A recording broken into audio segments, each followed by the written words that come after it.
बिस्मिल्लाहिर्रहमानिर्रहीम। अस्सलाम वालेकुम। एक्सप्रेस स्पोर्ट्स पेज में मिर्ज़ा इकबाल बेग एक्सप्रेस न्यूज़ के नाजरीन को खुश आमदीद कहता है।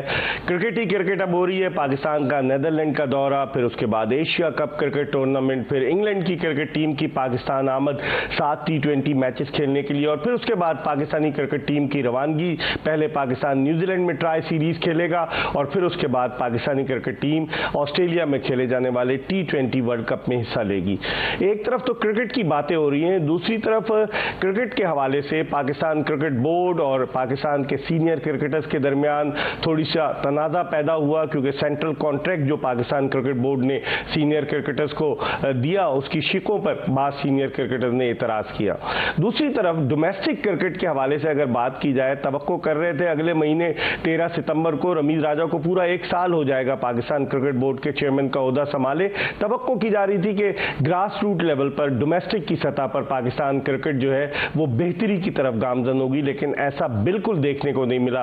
चले वसीम खान बाहर से आए थे, रमीज राजा तो इसी सिस्टम की पैदावार है, लेकिन उनके दौर में भी कुछ नहीं हुआ। वो गुमगू कैफियत में मुब्तला रहे कि आया वो चेयरमैन रहेंगे या नहीं। फिर उन्होंने बड़ी तगड़ी सिफारिश लगाई और फिर उसके बाद चूंकि मौजूदा हुकूमत अपने झमेलों में पड़ी हुई है तो वो कंटिन्यू कर रहे हैं। इस पर हम बात करेंगे कि पाकिस्तान की डोमेस्टिक क्रिकेट का मयार जब से रीजन्स खत्म हुए, जब से इदारों की टीमें खत्म हुई हैं, डोमेस्टिक क्रिकेट का मयार बुलंदी की तरफ जाने के बजाय पस्ती की तरफ गामजन है। और इन तमाम मामलात पर गुफ्तगू करेंगे। क्लब क्रिकेट तकरीबन खत्म होकर रह गई है, और जिस तरह सिंध क्रिकेट एसोसिएशन या दीगर क्रिकेट एसोसिएशन जिस तरह के टूर्नामेंट करा रहे हैं, सिर्फ खबर आ जाती है, कोई टैलेंट सामने नहीं आ रहा। आखिर इसकी बुनियादी वजह क्या है? इन तमाम मामलात पर गुफ्तगू के लिए आज हमारे साथ स्टूडियो में मौजूद हैं पाकिस्तान क्रिकेट बोर्ड के गवर्नर बोर्ड के साबिक रुकन प्रोफेसर एजाज फारूकी साहब। प्रोफेसर एजाज फारूकी साहब माहिर तालीम भी हैं। इसके अलावा उन्होंने ग्रास रूट लेवल से क्रिकेट के ऑर्गेनाइजर के तौर पर सामने आए।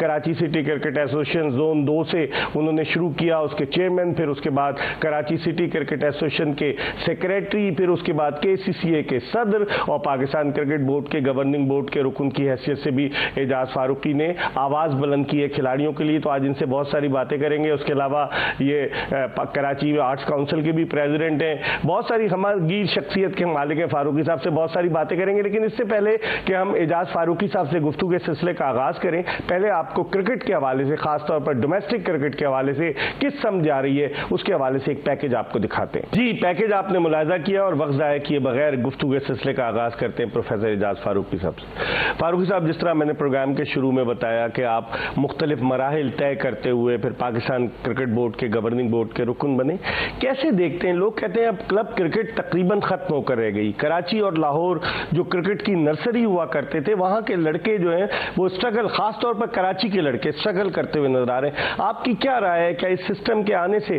क्रिकेट को फायदा हुआ या नुकसान? नहीं, फायदा तो जब होता कि जब PCB खुद एक्टिव होती और जल्द से जल्द ये सारे काम निपटाकर और इलेक्शन करवाकर और उनको नुमाइंदों को हवाले कर देते कि भाई अब आपको संभालना है। मगर कोई पैटर्न भी क्लियर नहीं है कि भाई आगे सिस्टम क्या होगा और इलेक्शन का प्रोसीजर क्या होगा। अभी तक तो बहुत सी जो प्रोसेस है उनका इनिशियल प्रोसेस, उसमें ऐसा लग रहा है कि खूब उसको डिले किया जा रहा है। क्यों डिले किया जा रहा है? जितना जल्दी हवाले कर देंगे उतना ही फायदा है। क्रिकेट का फायदा होता है डोमेस्टिक से, तो अगर डोमेस्टिक क्रिकेट ही दब जाएगी, रुक जाएगी, तो इसका मतलब है नुकसान तो अल्टीमेटली क्रिकेट का होगा। यहीं से प्लेयर निकलते हैं, गली कूची से निकलते हैं, क्लबों से निकलते हैं, क्लबों से फिर डिस्ट्रिक्ट में आते हैं, डिस्ट्रिक्ट से फिर शहर में आते हैं। वो शहर को खत्म करके प्रोविंस कर दिया उन्होंने, तो ये तो थोड़ा सा इनको तेज करना पड़ेगा, जो कुछ भी है फास्ट करके और इसको एक्टिवेट किया। मगर मुझे लगता है कि एक्टिवेट करने में शायद वो चाह भी नहीं रहे कि इतना जल्दी ये सारे फैसले हो जाएं। जी, लेकिन जिन लोगों को लगाया गया है फारूकी साहब, अगर आप उनका बैकग्राउंड देखें, जो नॉमिनेटेड लोग हैं, वो they have nothing to do with cricket. उनमें से अगर कोई मुजफ्फर हुसैन साहब KCA के सदर होते तो उनके साहबजादे को लगा दिया। मतलब दोस्ती यारी की बुनियाद पर अगर आप उन लोगों को लगाएंगे कि जिनका क्रिकेट में कोई इतना तजुर्बा नहीं है, ऑर्गेनाइजेशन की बात कर रहा हूं मैं, उनके खिलाफ नहीं हूं, बड़े रेपुटेड ईमानदार लोग हैं, लेकिन उनका कोई तजुर्बा नहीं है, उनको लगाकर आप क्या निकालना चाहते हैं? हाँ, वही आपने बिल्कुल सही कहा कि इसमें एक्सपीरियंस, इन्वॉल्वमेंट, क्योंकि इनका बैकग्राउंड में कभी भी हमने इन्वॉल्वमेंट नहीं देखा क्रिकेट में। तो मुजफ्फर साहब की एक अलग बात थी, मगर इनका इन्वॉल्वमेंट होना बहुत जरूरी था। ऐसे को किसी को भी चलिए नॉमिनेट ही कर देते, किसी को वो ऐसे शख्स को तो नॉमिनेट कर देते कि जिसका कि फिर प्रीवियस एक्सपीरियंस होता और वो लोगों में नजर आ रहा होता, उसका जो कंट्रीब्यूशन है वो नजर आ रहा होता। जब कंट्रीब्यूशन नहीं होता है तो आदमी खुद को गैर महफूज समझता है कि शायद मैं ज्यादा एक्सपोज करूंगा खुद को तो शायद मेरे लिए मसाइल खड़े हो जाएंगे, तो इसलिए वो बिल्कुल दुबक्का बैठे हुए। लेकिन इसमें आप मुझे ये बताइए कि क्लब लेवल की क्रिकेट आपके नाम से आपने स्पॉन्सर किया, टूर्नामेंट मुनक्किद हुए, क्लब लेवल की क्रिकेट हमें कराची में अब होती नजर नहीं आ रही। ये लोग बताते हैं कि जी इंटर डिस्ट्रिक्ट हो गई, खबर आ जाती है, लेकिन कहीं नजर नहीं आता। और अगर होता भी है टूर्नामेंट तो कौन सा ऐसा टैलेंटेड लड़का, यंग अपकमिंग टैलेंट उभर कर सामने आता है, ऐसा हमें नजर तो नहीं आता। देखिए, दो चीजें होती हैं, एक होता है किसी टूर्नामेंट को कराना टैलेंट्स को निकालने के लिए, और एक होता है कि मजबूरी है, करना ही करना है, कागजात के पेट भरने। तो दो चीजों में बड़ा फर्क है। अगर टैलेंट को निकालने के लिए टूर्नामेंट किया जाता है तो उसका एक सिस्टम होता है कि बाकायदा पीसीबी के लोग आते हैं, उसको ऑब्जर्व करते हैं, मैचेस को ऑब्जर्व करते हैं, क्रिटिकल मैचेस को खासतौर से ऑब्जर्व करते हैं और उससे कुछ अपने उसमें नोटिंग करते हैं। वो नोटिंग के बाद फिर रिवाइज पोजीशन में वो फिर इसको चेक करते हैं कि भाई हमने जो नोटिंग की है फलां प्लेयर के बारे में, फलां प्लेयर के बारे में आया, वो वाकई हम सही डिसीजन लिए था नहीं लिए था, फिर उसके बेसिस पर उनको डिसीजन लेने में आसानी होती है। यहाँ तो दूर दूर कोई चीज नहीं आती। लेकिन फारूकी साहब, एक जमाना था कराची के कई लड़के पाकिस्तानी क्रिकेट टीम में थे, सरफराज अहमद कप्तान थे, लेकिन अब ऐसा लग रहा है कि या तो कराची में टैलेंट आना खत्म हो गया, या उनके साथ ज्यादती हो रही है, या फिर लड़के खुद दिलचस्पी नहीं ले रहे। क्या कहेंगे? सऊद शकील उसको दौरा करा के घुमा के ले आते हैं, अब इस दफा वो किसी भी टीम में नहीं है। सरफराज अहमद को टेस्ट टीम में रखा हुआ था, फिर उसके अलावा Mir Hamza fast bowler PSL में अच्छा परफॉर्म किया, नजर नहीं आता। अनवर अली आया चला गया, बेशुमार लड़के जिनकी मैं एग्जांपल दूं जो ऐसे थे कि जो खेल सकते थे। साद अली आया, वो कहां चला गया। आजम खान को बड़ी तारीफ करते थे चीफ सेलेक्टर के, जी वो बड़ा हार्ड हिटिंग है, वो बड़ा पावर हिटर है, वो कहां चला गया। तो आप मुझे बताइए, टैलेंट खत्म हो गया है या ज्यादती हो रही है या क्या सिलसिला है? नहीं, देखिए, एक चीज कहलाती है कि देखने वाली आंख, वो नहीं है। वो आंख अगर साफ शफाफ हो ना तो सब कुछ नजर आ जाता है। अगर उसमें जाला आ जाए, हाँ, उसमें अगर जाला तो फिर जरा मुश्किल हो जाता है। फिर ये मुझे लग रहा है कि आंख को जरा सा उनको आई स्पेशलिस्ट को दिखाना पड़ेगा ताकि बेहतर अच्छी तरह से देख सकें वो, और इरादा भी हो अच्छे टैलेंट्स को। तो कराची के तो एक से एक प्लेयर मौजूद है, गली कूचे में क्रिकेट हो रही है, क्लब में भी होती है, सब कुछ होता है, मगर उसको मेटेरियलाइज करना ये पीसीबी का काम है। वो दूर असल में सब झमेलों में पड़े हुए हैं, कौन चेयरमैन रहेगा नहीं रहेगा, कौन पोस्ट पर रहेगा। इतनी जब रीशफलिंग होती है तो उनको अपनी पोस्ट की फिक्र जो ज्यादा होती है, तवज्जो बढ़ जाती है उनकी, बिल्कुल बढ़ जाती है। लेकिन नदीम खान तो डायरेक्टर हाई परफॉर्मेंस सेंटर हैं, डायरेक्टर डोमेस्टिक का इजाफी चार्ज है, यहीं कराची से क्रिकेट खेले, नॉर्दर्न जिमखाना से, क्लब लेवल की क्रिकेट को समझते हैं, 2 टेस्ट मैच पाकिस्तान की तरफ से खेले। क्या वो इस बात को महसूस नहीं करते कि खुद इस प्रोसेस के थ्रू आए और डिपार्टमेंट से भी वो खेले, डिपार्टमेंट बंद हो गए, उनकी जुबान भी बंद रही, लेकिन आप नहीं समझते कि जो लोग इस प्रोसेस से गुजरे उनको तो समझना चाहिए ना कि कहां पर गलती हो रही है, कहां बेहतरी की गुंजाइश है। मैं आपको एक चीज बताऊं, फर्ज कीजिए कि आपको एक पोस्ट दी जाए और आपके मिजाज के खिलाफ डिसीजन लिए जाए आपसे, जैसे डिपार्टमेंट बंद होने का डिसीजन हुआ। अब उसमें ये सब लोग शामिल थे, डिपार्टमेंट बंद हो गए, सब कुछ हो गया, पूरा पाकिस्तान चीख रहा है कि भाई डिपार्टमेंट बंद कर दिए, टीचर जितने भी प्लेयर हैं उनके साथ जाती हुई सब कुछ।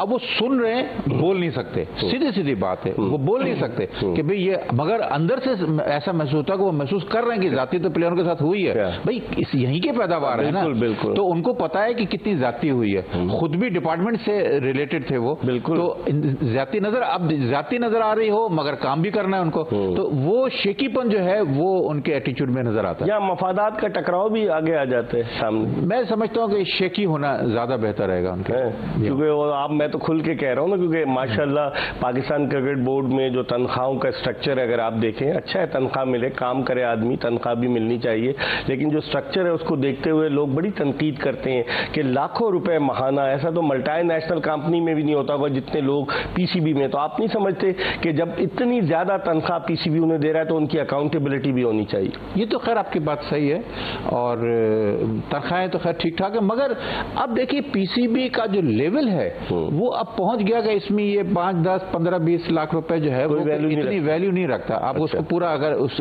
स्ट्रक्चर को फॉर्मेट में देखा जाए, जहां बातें करोड़ों की हो रही हों, तो वहां ये चंद लाख रुपए इतनी वैल्यू नहीं रखते। मगर मगर जब इतना हैवी दे रहे हैं पैसे तो उनका पूरा हिसाब किताब ही होना चाहिए कि भाई आप रिजल्ट क्या दे रहे हैं। रिजल्ट अकाउंटेबिलिटी भी तो होनी चाहिए ना, बिल्कुल होना चाहिए। जब तक एहतसाब नहीं होगा और फिर एकतरफा चलता रहेगा तो फिर कैसे फायदा। देखिए, मैं जब पीसीबी में बैठता था मैं सबको समझाता था इस बात को कि देखिए हमारी शनाख्त नहीं है, असल शनाख्त हमारी जीतने की और हारने की है। टीम हारेगी तो फिर तनकीद होगी और हमें सुनना चाहिए, चाहे वो तनकीद के अल्फाज सही हो या गलत हो, सुनने की हमें सलाहियत होना चाहिए। लेकिन मादा नहीं है ना, बर्दाश्त का मादा कहाँ है, तनकीद का। तनकीद सुनने के लिए फ्रंट लाइन पर आना पड़ता है ना, उसके लिए आपको बिल्कुल। हमारी गुफ्तगू का सिलसिला जारी रहेगा। प्रोफेसर एजाज फारूकी साहब हमारे साथ मौजूद हैं, पाकिस्तान क्रिकेट बोर्ड के गवर्निंग बोर्ड के साबिक रुकन, कराची सिटी क्रिकेट एसोसिएशन के सदर भी रहे। इनसे बहुत सारी बातें करेंगे पाकिस्तान की डोमेस्टिक क्रिकेट के हवाले से। एक ब्रेक ले रहे हैं और ब्रेक के बाद दोबारा प्रोफेसर एजाज फारूकी के साथ आपको ज्वाइन करेंगे। Stay tune to Express news.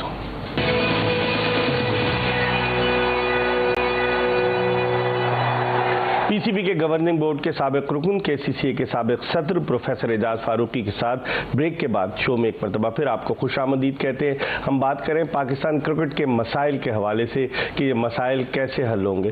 Farooqui साहब, जिस तरीके की अब जो रीजन्स भी खत्म हो गए, आप क्या समझते हैं कि जो टूर्नामेंट्स टाइप के हो रहे हैं, अब अगर क्लबों को कोई सरपरस्ती नहीं मिलेगी, क्लबों के लिए कवायद भी बड़े सख्त कर दिए गए हैं, उनके लिए बड़ी शराइत भी लगा दी गई, तो इससे पाकिस्तान क्रिकेट को क्या फायदा हो रहा है? 192 क्रिकेटर्स तक पाकिस्तान क्रिकेट महदूद होकर रहेगी, जो 6 सूबाई एसोसिएशंस की टीमें। आप नहीं समझते से बेपनाह नुकसान पहुंचा है पाकिस्तान क्रिकेट? नहीं, बहुत ज्यादा नुकसान पहुंचा है। उसकी वजह यह कि देखिए, जब भी कवानीन बनाना चाहिए, स्ट्रक्चर बनाना चाहिए, तो वहां की ग्राउंड रियलिटीज को पहले देखना चाहिए।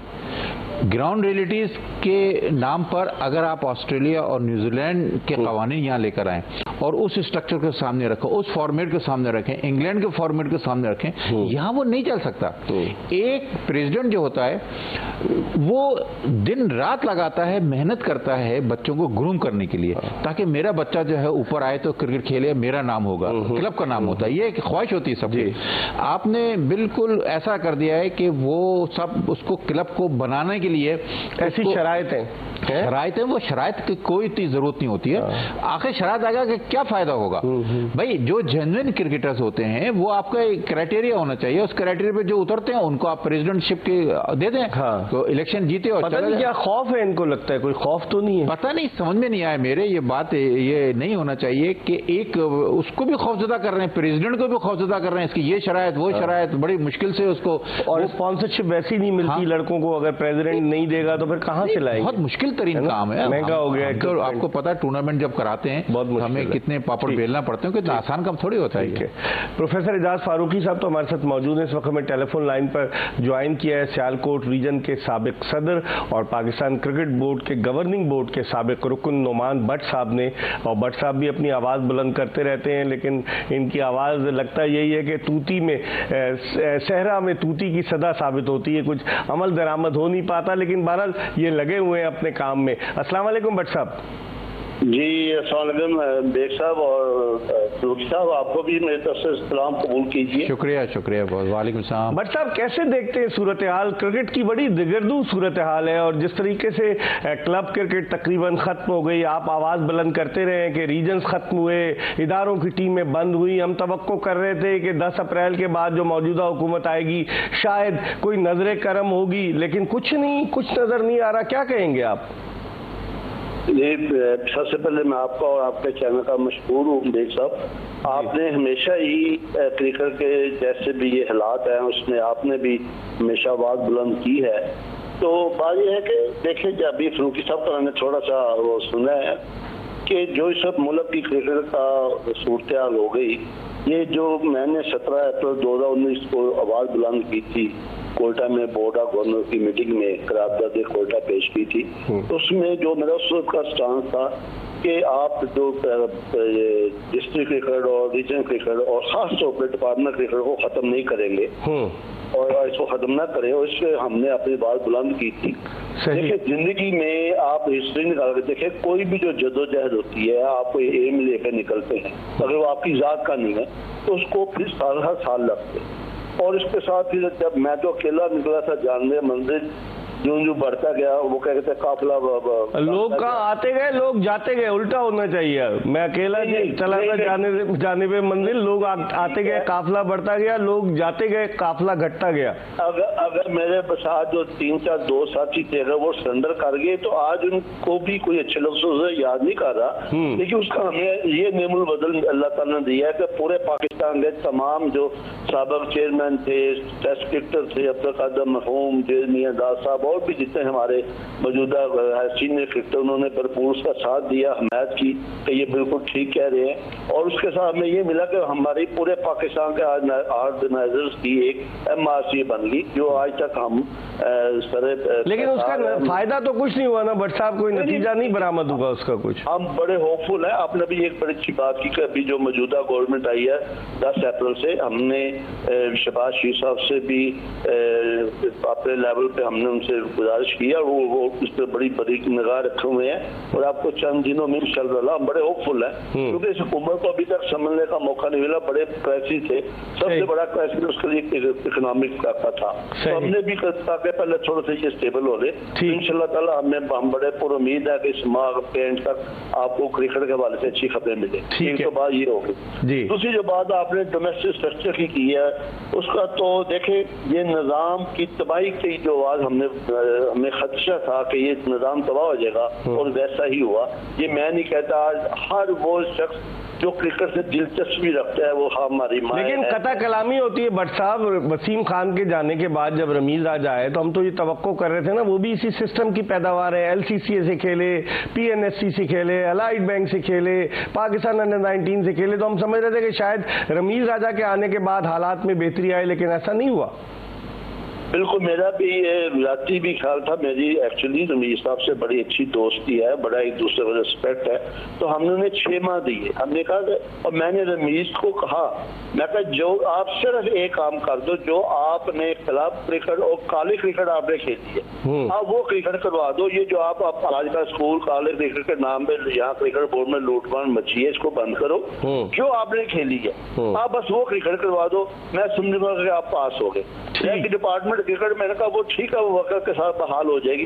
अब तो खैर वैसे ही आप देखें ना, आपके मुल्क ने इस वक्त गोल्ड मेडल पहलवान लेके आए हैं जो है, और जिस उसकी सरपरस्ती ना होने के बराबर है। और एक हमारा जो वो जेवलिन थ्रो में वो लड़का अरशद नदीम, अरशद नदीम शेखेरा साहब लेके आए, वो यार इन बच्चों को तो सलाम है, इन्होंने मुल्क का नाम जिंदा रखा। वो तो मियां चुन्नू का है, आपके इलाके का भी तो नू दस्तगीर भट्ट है जिसने वेट लिफ्टिंग में सोने का तमगा जीता है। बात ये है, देखे ना ये कहाँ से बच्चे, अब नूर दस्तगीर भट्ट के बाप ने अपने शौक की खातिर अपना घर, अपनी गाड़ी तक बेची है, और उसका छोटे से कमरे में उसको वेट ट्रेनिंग करवाई है, उसने अपने बाप का ख्वाब पूरा किया है। अब वही बच्चा उस वक्त कहता रहा जो अरशद नदीम है, उसने भी कहा इसी तरह क्रिकेट में इतना टैलेंट है। अब देखना इस पाकिस्तान के बेंच में आप अभी ये जो टीम गई है, अब आप कब तक आप इश्तहार आसफ और फिर आप कहते हैं वो तो वहाँ पर डायरेक्टर इंटरनेशनल क्रिकेट की पर्ची। आप हमारे साथ ही रहेगा फारूकी साहब। इससे पहले कि हम ब्रेक की तरफ जाएं,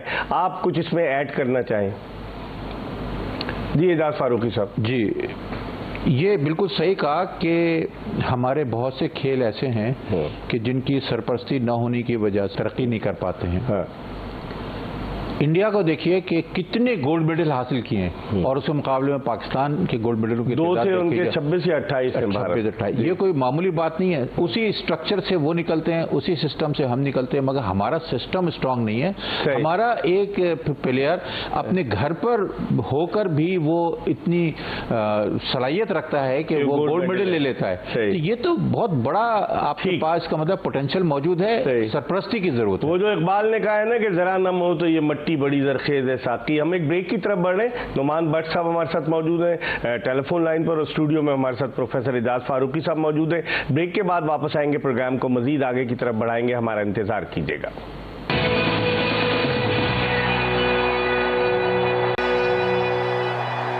बाकी के जो सूबाई एसोसिएशन में जो हमारे कोच और सिलेक्टेड है, इनका तो इत्तेसाब ही कोई नहीं है, इसलिए तो क्रिकेट तबाह हो गई और बर्बाद हो गई क्रिकेट आपकी। आप देखें आपके बेंच में कोई अच्छा खिलाड़ी नहीं है। मुझे बताया खुदा ना खास्ता शहीन शाह अफरीदी अगर अनफिट हो जाए तो फिर आपके पास कौन फास्ट बॉलर जो आउट करने वाला बॉलर हो आपको, उस टाइप का कोई भी नहीं है।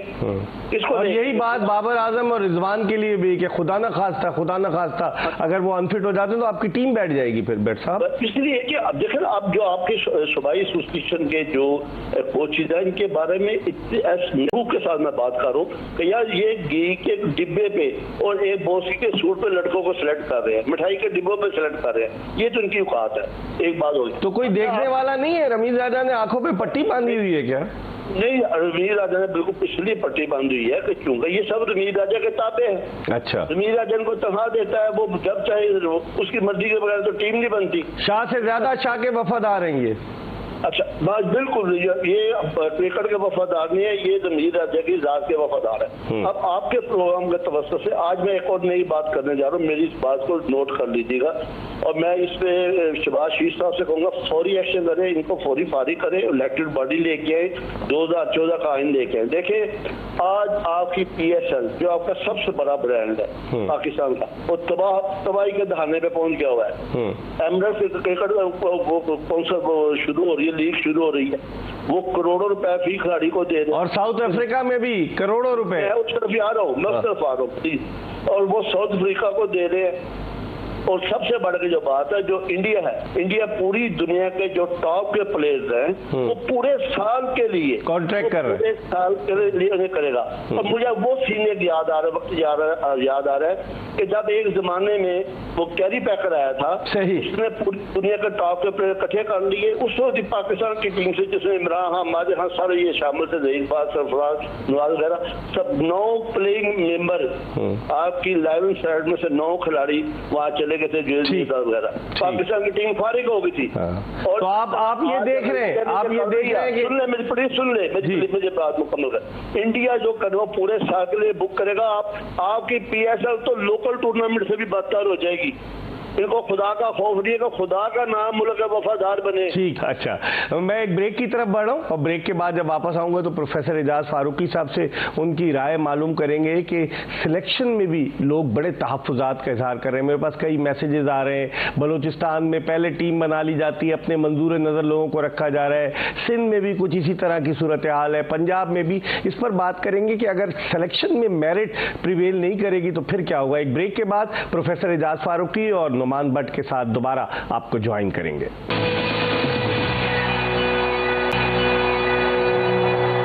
Welcome back after the break. आप देख रहे हैं एक्सप्रेस स्पोर्ट्स पेज और नुमान भट्ट साहब फुल फ्लो में सियालकोट रीजन के साबिक सदर, और चूंकि गुजरांवाला से इनका ताल्लुक है, गुजरांवाला पहलवानों का शहर है, तो ये कोई दांव पेच का मौका हाथ से नहीं जाने दे रहे हैं और इन्होंने रमीज राजा के हवाले से बहुत गुफ्तगू की। मैं फारूकी साहब से पूछता हूँ, फारूकी साहब सिलेक्शन के हवाले से आप बताइए, जिस तरह नुमान भट्ट कह रहे थे कि सिलेक्शन में भी बड़े घपले हो रहे हैं, मेरे पास भी बड़ी शिकायत आती हैं, आप क्या समझते हैं सिलेक्शन मेरिट पर हो रहा है खिलाड़ियों का?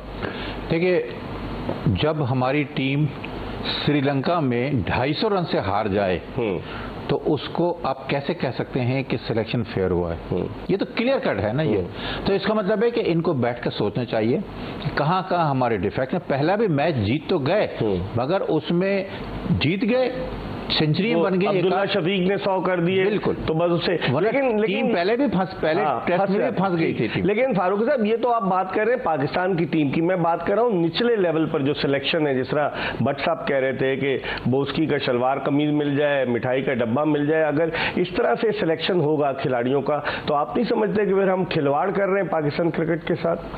नहीं, ये तो बहुत बड़ी जिम्मेदारी की बात होती है। मैं वही कहूंगा कि जब इलेक्शन के जरिए जो लोग आते हैं वो अकाउंटेबल होते हैं, वो कभी भी ये छोटी मोटी चीजें उनके लिए कोई हैसियत नहीं रखती हैं और वो चाहेंगे कि सिलेक्शन फेयर हो, ताकि जब वो छोड़कर जाएं तो उसके बाद वो लोग याद रखें कि इनके दौर में क्या क्या कामयाबी हुई। मैं अपनी मिसाल दे सकता हूं कि T20 मुल्तान में जब हो रहा था, उससे पहले मैं प्रेसिडेंट इलेक्ट होकर आया कराची का, और लोगों को बिठाया, मैंने कहा मुझे एक सवाल का जवाब चाहिए कि आज तक हमारी 2-2 टीमें जाती हैं और जीती T20 में, और जितना दूर दूर नजर नहीं आ रहा होता है, तो क्या वजह क्या है?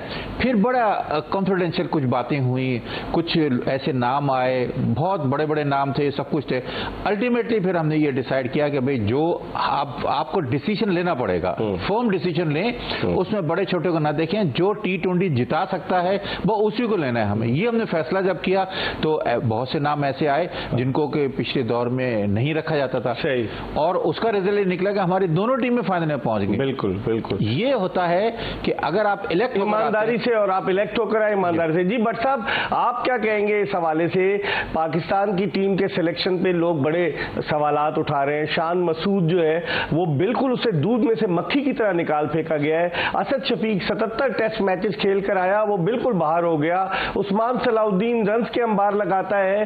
केपीके का बैट्समैन कामरान गुलाम है, वो रन्स करता है। उन लोगों को सेलेक्ट ही नहीं कर रहे। आपकी क्या राय है? सिलेक्शन में भी क्या ताकत चल रही है? जो चीफ सेलेक्टर है वो 10-12 लाख रुपए महाना लेता है, आकर टीम अनाउंस कर देता है। कहीं नजर आता है आपको मेरिट का इसमें अमल दखल? देखिए, जब शान मसूद का नाम आता है, यकीन करे बेग साहब, खुदाई कसम दिल खून के आंसू होता है। मेरी कुछ जिम्मेदारी नहीं है, ना उसे मैं जानता हूँ, ना वो बच्चा मुझे जानता है। उसकी परफॉर्मेंस बोलती है। उसने इंग्लैंड में जाकर जितनी रन की है, वो इस वक्त T20 में टॉप का है।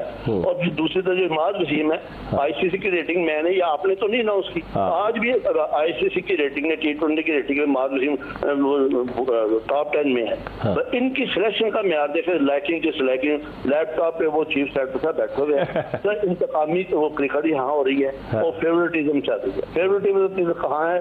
जहाँ जो पैसा दे, जितना रेट होगा, जितना लुच्चा उतना ऊंचा इनकी ये पॉलिसी है कि हमें जब वो दे, हमारी ख्वाहिशें पूरी करें, जायज न जायज उनको खिलाते हैं। और शान मसूद, ये जो आपने दो नाम है, वो माद वसीम, इस तरह के बेशुमार लड़कों के मुझसे खेल रहे हैं, लेकिन इनका ये खुद नहीं बचेंगे। इस दुनिया में भी जवाबदेह होंगे और आखिरत में भी। फारूकी साहब, वक्त कम है, आपसे मैं पूछना चाहूंगा कि ये बताएं, असद शफीक के साथ क्या हो गया? शान मसूद के साथ क्या हो गया? मीर हमजा, उसने बड़ा अच्छा परफॉर्म किया, वो कहाँ चला गया? और मैंने और भी लड़कों के नाम लिए। इमाद वसीम के साथ ज्यादती हो रही है। लोग कहते हैं कि पाकिस्तान में जो भी कप्तानी का उम्मीदवार जरा सा नजर आता है, उसको जो है साइडलाइन कर दिया जाता है, चाहे वो इमाद वसीम हो, चाहे असद शफीक हो, चाहे शान मसूद हो। आपने तो शान मसूद के बारे में जो सवाल था उसका जवाब भी दे दिया आपने ढके छुपे अल्फाज में। बिल्कुल फैक्ट यही है। देखिए, शान मसूद का जो परफॉर्मेंस इंग्लैंड में रहा है, पूरा पाकिस्तान चीख रहा है इसे। पूरा जिससे भी क्रिकेट अगर जरा सी ABC भी जानता है, वो चीख रहा है कि भाई शान मसूद को क्यों नहीं खिलाया आपने। तो ये उसके साथ बहुत ज्यादती हो रही है, और उनको रिकंसिडर करना पड़ेगा कि ये आप उसके साथ ज्यादती न करें। देखिए, जब पूरा पाकिस्तान एक बात कह रहा है कि रोज अखबारों में जब उठाओ, जब खबर मिले सेंचुरी, जब मिले सेंचुरी, ऐसे प्लेयर को आप जो फॉर्म में हो उसको आप हटा दें, ये तो ज्यादा वाली बात है। फारूक साहब, आपका बहुत बहुत शुक्रिया। नोमान भट्ट साहब, आपका बहुत बहुत शुक्रिया। आप दोनों ने हमें वक्त दिया, और मुझे बड़ा अफसोस हुआ, मैंने एक ट्वीट देखा शान मसूद का। अब जब वो पाकिस्तान टीम में सिलेक्ट नहीं हुआ तो उसने ट्वीट किया कि मैं दोबारा आ रहा हूं डर्बी शायर से खेलने 100, तो वो वहां जाकर खेल रहा है। इस मुल्क में इंसाफ कब मिलेगा खिलाड़ियों को? ये वो सवाल है जिसका जवाब हम ढूंढने की कोशिश कर रहे हैं। इसके साथ ही आज की एपिसोड अपने इख्तिताम को पहुंची। इंशाल्लाह अगर जिंदगी ने वफा की तो अगले शो में फिर आपकी खिदमत में हाजिर होंगे। मिर्जा इकबाल बेग और एक्सप्रेस न्यूज की पूरी प्रोडक्शन टीम को इजाजत दीजिए। अल्लाह हाफिज।